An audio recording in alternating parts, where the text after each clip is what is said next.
શિયાળે સોરઠ ભલો ઉનાળે ગુજરાત, વરસે તો વાગડ ભલો ઓલો કચ્છડો બારે માસ। કચ્છની ધરતીમાં અનેક સંતો ભક્તોએ ભેટ ધરી છે।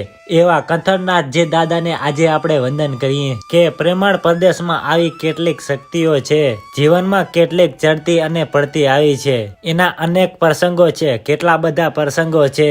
કચ્છની ધરતીના આજપણની પેટાલમાં કોઈ વિરલો ગોતવા નીકળે, કોઈ સાહિત્ય સર્જન ગોતવા નીકળે તો અનેક વાતો મળે એમ છે।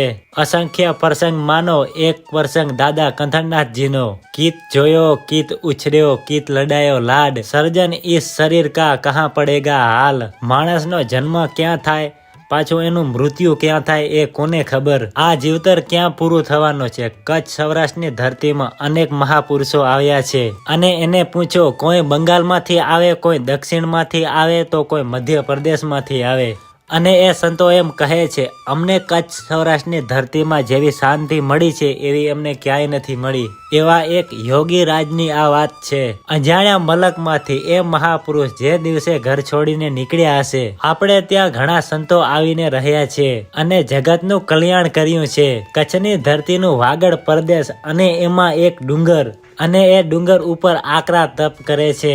કચ્છ વાગડમાં ઘણા સંતોનો મહિમા છે, એમાં દાદા કંથળનાથજીનો અને મેકણ દાદાનો મહિમા કાંક અનેરો છે।